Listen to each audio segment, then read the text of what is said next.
up today, South Korea hits North Korea with tough new unilateral sanctions for its recent provocations and tells Pyongyang that it must change its ways.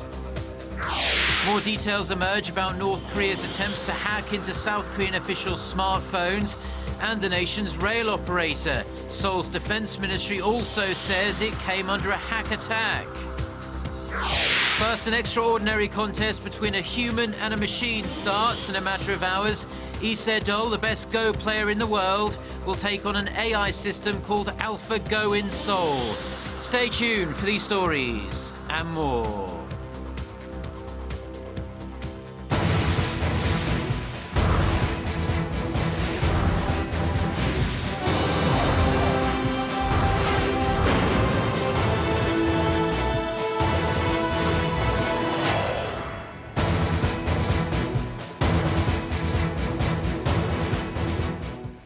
Hello to our viewers around the world. It's 6 a.m. on Wednesday, March 9th here in Seoul. Thank you ever so much for joining us. I'm Mark Broom.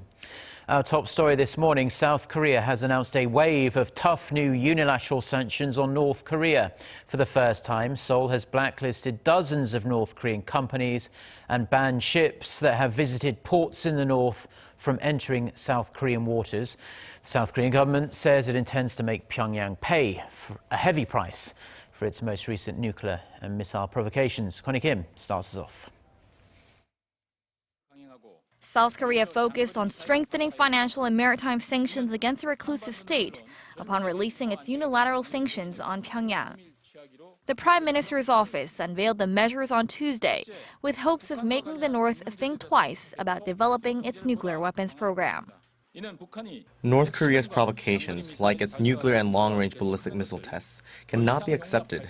North Korea's bad decisions should be corrected by making them pay a heavy price for their actions. Seoul, for the first time, pinpointed 40 individuals and 30 entities by name, usually a measure taken by the UN, the US, and the European Union. They include Hong Seung-moo and Hong Young-chil, both of whom are believed to have taken the lead in North Korea's nuclear test in January. Ships that made temporary stops at North Korean ports within 180 days will also be banned from making port entry in the south. With the measure, the Najin Hasan logistics project that involves the two Koreas and Russia will be suspended. The project was aimed at transporting Russian coal and goods to South Korea through North Korea.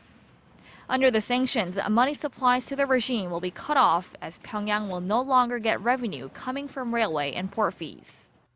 In addition, South Korea will strengthen its monitoring of North Korean imports to block any North Korean products from coming into the country through another nation. South Korea will also urge its citizens to refrain from visiting private North Korean facilities, such as North Korean restaurants that make a lot of money for the regime. Seoul's unilateral sanctions on Pyongyang come following the UN sanctions against the reclusive regime. The crucial point now is how much and how far the international community will go to implement the measures to make Pyongyang give up its nuclear weapons program. Connie Kim, Arirang News. So it seems the harsher sanctions on North Korea are really starting to bite now. Even the regime's longtime ally China is turning its back, barring a North Korean freighter from one of its ports. A Chinese shipping official says the cargo ship Grand Caro arrived at the Rizhao port in Shandong, northeastern China, over the weekend, but the port did not allow the ship to berth.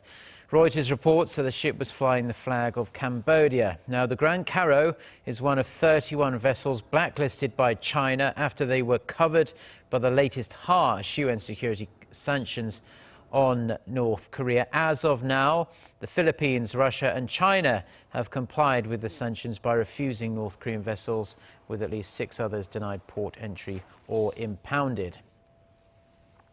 South Korea's intelligence agency has revealed that North Korea recently attempted to hack into the smartphones of government officials with a moderate degree of success. The announcement came after emergency cybersecurity talks were held on Tuesday on how to deal with further attacks in the wake of growing sanctions against the regime. Park Ji-won with the details. South Korea's National Intelligence Service has announced that North Korea tried to hack into the smartphones of dozens of key South Korean officials from late February to early March. It said the North was successful in about 1 in 5 attempts, with malware found on the infected devices that would give the North access to information on phone calls and text and voice messages. Pyongyang also attempted to steal the email addresses and passwords of railway employees using phishing emails during the months of January and February. The intelligence agency said North Korea also hacked into the networks of financial security software companies and public institutions. The details came out as the intelligence service held an emergency government-wide meeting on cyber terrorism Tuesday morning. 14 government ministries and agencies took part in the meeting to discuss measures to counter such threats based on past experiences. The spy agency warned the ministries to be on the alert for additional cyber attacks from the North, as it believes Pyongyang could be preparing for a large-scale cyber attack on South Korea. North Korea was behind major cyber attacks on South Korea's banking system and television stations in 2011 and 2013. Park Ji-won, Arirang News. Now, in addition to those cyber attack cases reported by the NIS, several Defence Ministry computers have also been hacked. According to a Defence Ministry official on Tuesday, around 10 computers were compromised between January and early February, and several documents were leaked. The official said the leaked documents had been downloaded from the internet and no military secrets were exposed. The ministry is checking all computers for additional infiltration software and investigating to see if North Korea orchestrated the attacks. A top US military official says North Korea still does not possess the technology nor the ability to fit a nuclear warhead atop a long-range missile. US Air Force Chief of Staff General Mark Welsh made the remark Tuesday during a briefing at the Pentagon. He added that the US would likely take it out if North Korea ever developed the capability to develop an operational nuclear-tipped missile. The general's comments echo the view of most experts who say Pyongyang has yet to master the complex process of miniaturizing a nuclear warhead. They also say North Korea has yet to develop a missile capable of withstanding re-entry into Earth's atmosphere. Now, in other news, President Park Geun-hye has once again pointed to the service sector as a new growth engine for the future and the key to job creation. The president called for passage of related laws as soon as possible in order for the sector to fully realize its potential. Our presidential office correspondent Song Ji-son with the details. Speaking with industry insiders on Tuesday, President Park said the service sector is the key to job creation and new growth, as it creates twice as many jobs as traditional manufacturing, with factory production and exports having limited room for growth in the future. To get things moving, she called for passage of a bill aimed at fostering the service sector, which has been pending at the National Assembly for over 4 years now. 이렇게 경제 활성화의 핵심적인 방법을 알면서도 손을 쓸 수 없는 현재의 상황이 안타깝습니다. 서비스법이 만들어지면 서비스 산업을 발전시킬 전략을 체계적으로 마련하고 집중 지원해서 다시 한번 우리 경제의 도약을 이끌 수 있습니다.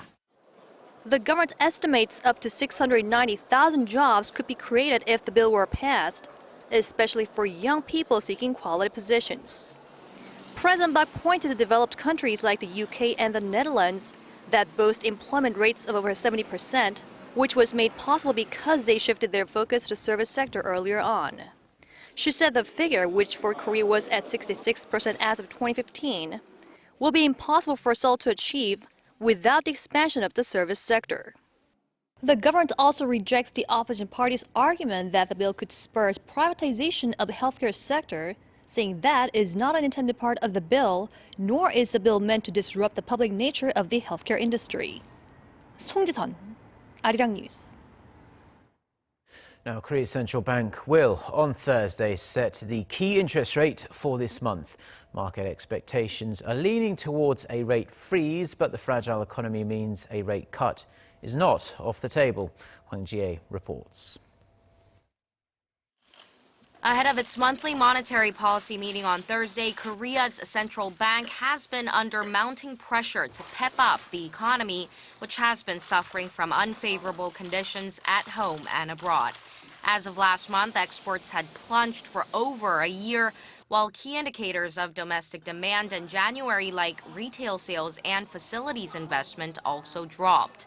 We see a rate cut being possible in March. Combined exports from January and February were down 15%, and in general, sentiment is at a record low, excluding the period during the global financial crisis. Negative interest rates introduced in Japan and the European Union have fueled expectations that Korea will also lower its key rate, which already stands at a historic low of 1.5%. And with one dissenting vote calling for a rate cut in last month's policy meeting, the likelihood of the BOK inching toward more monetary easing has increased. But some economists say a rate cut should not be seen as a cure-all.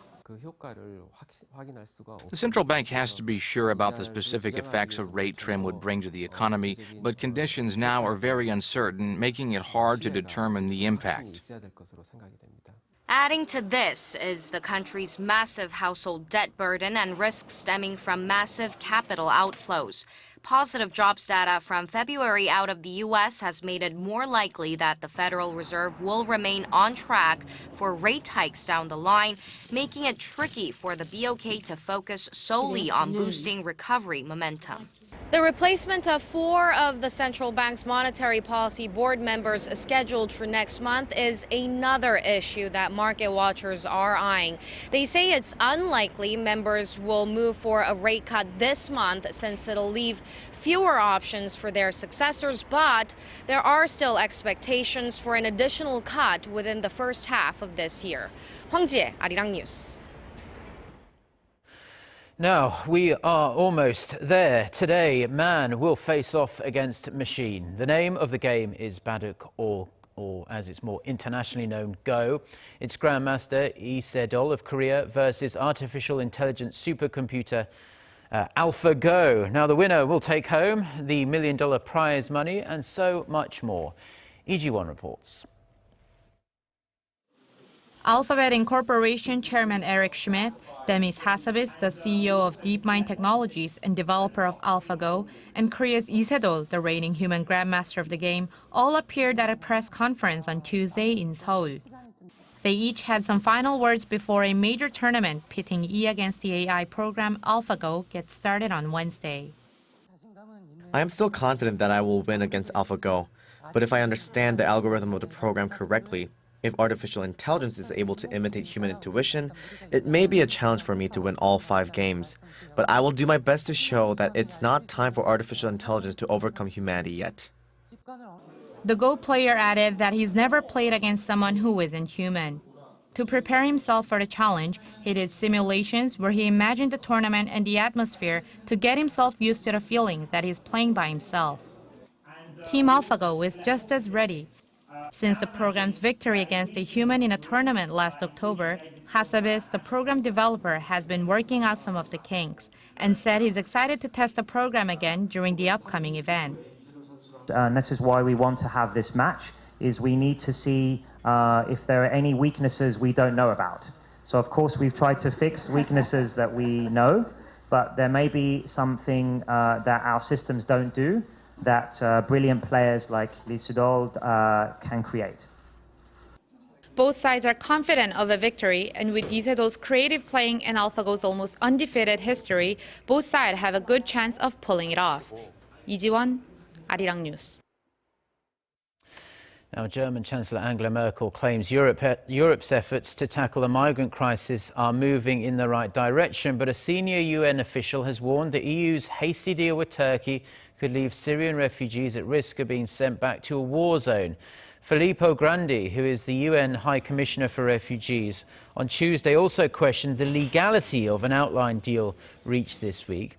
He expressed concern the arrangement would involve the blanket return of people without spelling out the refugee protection safeguards under international law.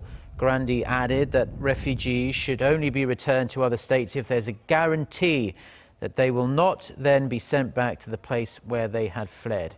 Under the EU-Turkey plan, Syrian refugees on Greek islands would be returned to Turkey, while European countries would take asylum seekers currently living in Turkey.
Well, those are the stories we've been following on this Wednesday morning here in Seoul. For more of the latest, don't forget to check out the website, arirang.com/news. Also, please, if you can, download our smartphone application.